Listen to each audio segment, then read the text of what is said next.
আন্দোলন দমনের জন্য টাকা সংগ্রহ করেছিল এই শ্যামল দত্ত এবং সে টাকা বিলি করেছিল এই শ্যামল দত্ত। এদেশের মানুষকে হত্যা, গুম করা এবং ইসলাম ধর্মের এবং বিরুদ্ধে কথা বলা, আলেমদেরকে কটাক্ষ করা এবং আমাদের মহানবী সাল্লাল্লাহু আলাইহি সাল্লামকে কটাক্ষ করা, সব কিছু তার প্রতিদিনে তার কাজ ছিল। আপনারা জানেন আজকে বাংলাদেশে একজন আলোচিত সাংবাদিক মোজাম্মেল হক বাবু এবং আরেকজন আলোচিত ব্যক্তি শাহরিয়ার কবির, এই দুজনকে বিজ্ঞ আদালতে রমনা থানা একটি হত্যা মামলায় আদালতে উপস্থাপিত করা হয়। এবং আপনারা এও জানেন যে এই যে মোজাম্মেল হক বাবু এই স্বৈরাচারের 15 বছরের স্বৈরাচারের একজন দোসর, সে সাংবাদিকতার নামে একজন অপসাংবাদিকতা করে সাংবাদিকদেরকে মানুষের কাছে হেয় করার জন্য যাহা যা করার দরকার এই মোজাম্মেল হক বাবু করেছে।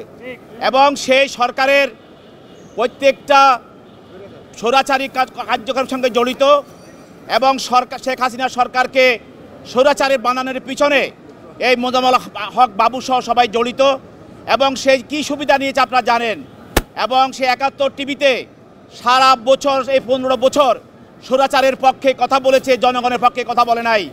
এবং সে এই স্বৈরাচারের দোসর হিসাবে তার স্ত্রীকে অপরাজিতা হক, তাকে 2 বার সে পার্লামেন্টের সদস্য বানিয়েছে সংরক্ষিত আসনে এবং তার স্ত্রীর নামে সে পূর্বাচলে 10 কাঠা একটা প্লট নিয়েছে এবং তার নিজের নামে সে উত্তরাতে 7 কাঠা একটা প্লট নিয়েছে। এবং আপনারা এও দেখেছেন প্রত্যেকটি সাংবাদিক সম্মেলনে এই মোজাম্মেল হক বাবু স্বৈরাচারের পক্ষে জনগণের বিরুদ্ধে কথা বলে। এবং আরেকজন লোক যে শাহরিয়ার কবির, এই সে যখন আওয়ামী লীগ ক্ষমতা থাকে সে যখন দেশে থাকে, আর আওয়ামী লীগ যখন ক্ষমতা থাকে না তখন দেশের বাইরে চলে যায়। আজকে এই শাহরিয়ার কবির গত 15 বছর যাবৎ এদেশের মানুষকে হত্যা, গুম করা এবং ইসলাম ধর্মের এবং বিরুদ্ধে কথা বলা, আলেমদেরকে কটাক্ষ করা এবং আমাদের মহানবী সাল্লাল্লাহু আলাইহি সাল্লামকে কটাক্ষ করা, সব কিছু তার প্রতিদিনে তার কাজ ছিল। এটা তো প্রাণ আচার, আমাকে একটু দিস। ঠিক যেন ঘরের আচার, প্রাণ আচার। এবং সেইভাবে একজন নাস্তিক হিসাবে, ইসলাম বিদ্বেষী হিসাবে সেই স্বৈরাচারী হাসিনাকে সে সহযোগিতা করেছে।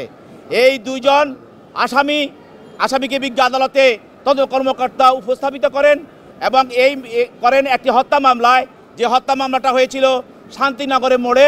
সেখানে লিজা আক্তার নামে একজন আন্দোলনকারী, ছাত্র জনতার আন্দোলনকারী সে নিহত হয়। এই গুলিবিদ্ধ হয়ে নিহত হয়।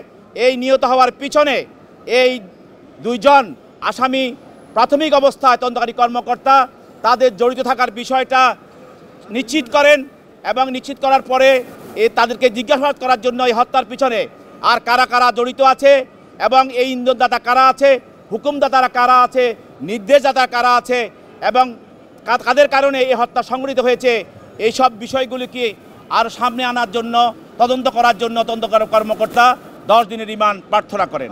আসামি পক্ষে আইনজীবীরাও সেখানে ওকালতনামা দিয়ে তাদের এই রিমান্ডের বিরুদ্ধে এবং জামিনের জন্য প্রার্থনা করেন।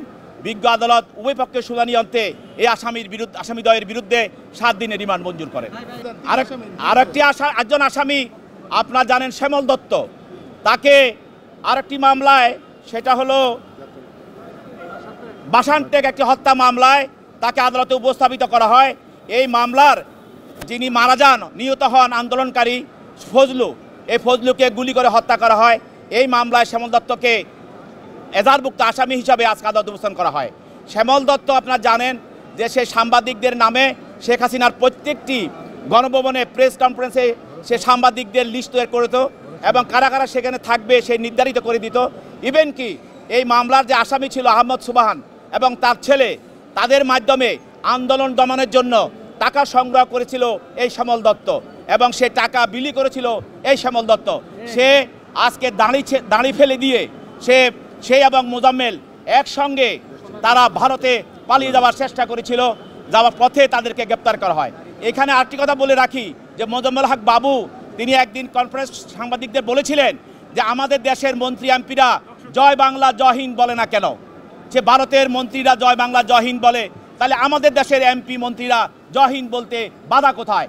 এই হলো এই দেশে একটি পরদেশের এজেন্ট এবং এছাড়া এই দেশের থেকে পরদেশের তারা এজেন্ট হিসাবে তারা এখানে কাজ করেছে। অতএব এই মামলায়ও বিজ্ঞ আদালত উভয় পক্ষের শুনানি অন্তে শ্যামল দত্তের বিরুদ্ধে 7 দিনের রিমান্ড মঞ্জুর করেন।